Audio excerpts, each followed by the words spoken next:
Testimonies అనేది బెల్లంపల్లిలో ఒక 80 years old age aunty అనమాట. ఆ లేడీకి ప్రతిరోజు 18 గంటలు ఆక్సిజన్ మీద ఉండాలి. ఆ ఆక్సిజన్ మాస్క్ పెట్టి ఉంటేనే ఆవిడ బ్రతుకుతారని చెప్పి డాక్టర్స్ చెప్పారు.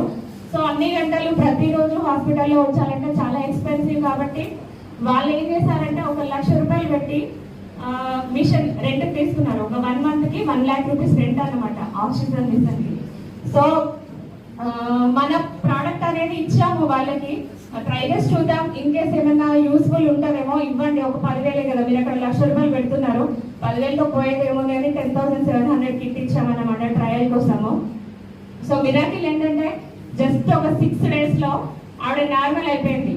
అప్పటి వరకు తను ఓన్లీ బెడ్ మీద ఉండేది, అన్ని బెడ్లోనే జరుగుతుండే. పాపం వాళ్ళ ఫ్యామిలీ మెంబర్స్ కూడా చూసుకోవడానికి, అలా చూస్తూ ఉండడానికి చాలా ఇబ్బంది పడ్డారు. సో ఆవిడ ఆ రోజుల్లో రికవరీ అయ్యేసరికి వాళ్ళ సంతోషం పట్టలేదు అన్నమాట. లైవ్లో వెళ్ళి చూసాం అసలు ఇది ఎంతవరకు నిజమో అని చెప్పేసి. వాళ్ళు అసలు ఎన్ని బ్లెస్సింగ్స్ అంటే ఒక దేవుని లాగా వచ్చి మీరు ఇచ్చారమ్మా ఈ ప్రోడక్ట్ అని చెప్పేసి దండం పెట్టారు. ఆ టైంలో చాలా హ్యాపీగా అనిపిస్తుంది అనమాట. సో ఇట్లాంటి టెస్టిమోనీస్ చూసినప్పుడు, లైవ్లో వాళ్ళ బ్లెస్సింగ్స్ తీసుకున్నప్పుడు అనిపిస్తూ ఉంటుంది అనమాట. సో డబ్బు కోసం అని మాత్రమే కాదు, ఇలాంటి బ్లెస్సింగ్స్ కోసం కూడా పనిచేయాలి అని చెప్పేసి అనిపిస్తూ ఉంటుంది. సో బిజినెస్ అనేది ప్రత్యేకంగా ఏదో